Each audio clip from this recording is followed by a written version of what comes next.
enjoyed working the cases. Um, Viewing the material sucked. I'm not gonna lie about that. That was difficult. But there was something to the the way that it impacts you, knowing that you've rescued a child, knowing that you've taken a child and removed them from a situation where they're being sexually abused, they're being sexually exploited. Not only is it great to be able to put that bad guy away, and in Arizona, we've got some really good laws for that sort of thing. A single image of a child under the age of 15 is a presumptive 17 years. So we've got guys that have gone away for 100, 200, 300 years. I've got one guy that's doing 2 life plus 304. I got another guy that's doing 287.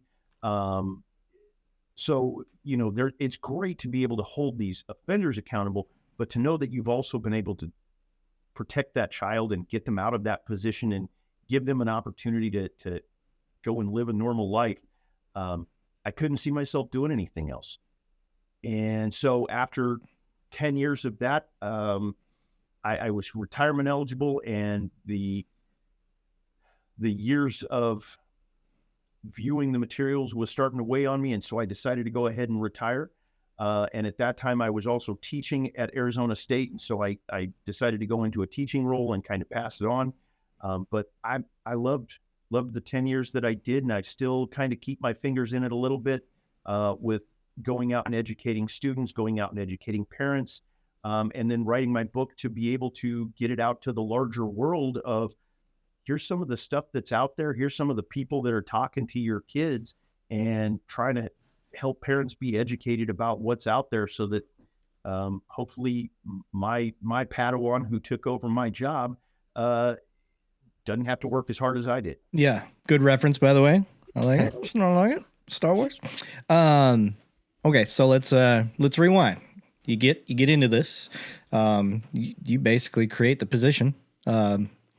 And now you got to start figuring and navigating this out. Now, what year are we talking? So that was 2014. Okay. So the internet's been around, it's established. And you do that job you said for 10 years? I started in persons crimes in 2010. And I was doing kind of a little bit of the internet stuff and a little bit of the hands-on stuff up until 2014, when I was embedded into the task force. And then I continued with that through my retirement in 21. Okay. So I want to do this as an education breakdown. So I want to educate the public, but I want to educate cops as well.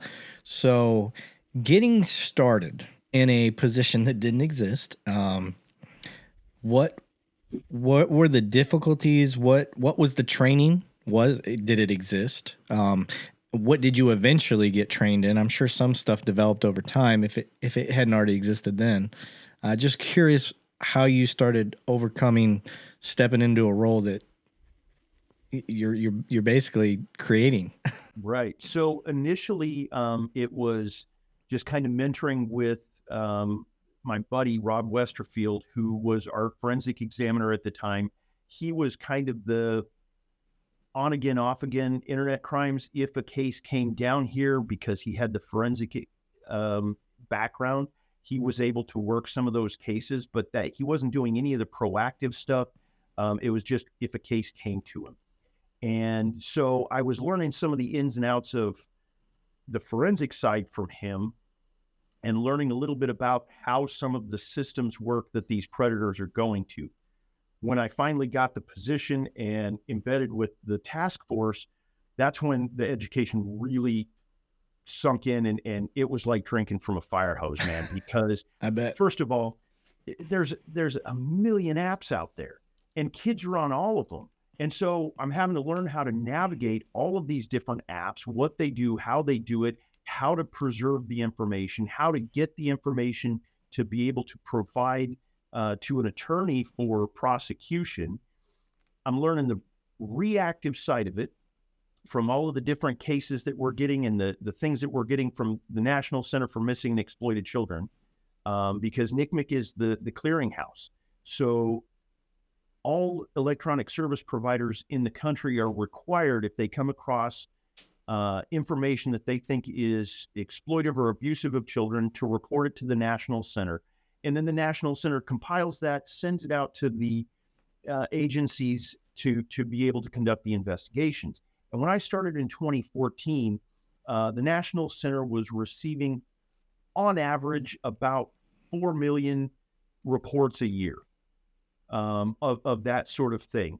And so as they were getting more reports, we were getting busier. We were learning about new things. The iPhones didn't come out until around 2010.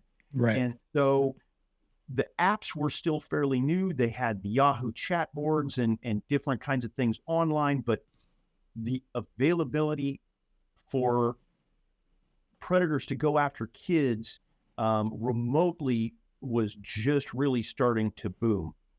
And so we were trying to figure that out and navigate it as we were going along. I started going to some trainings through the ICAC task forces.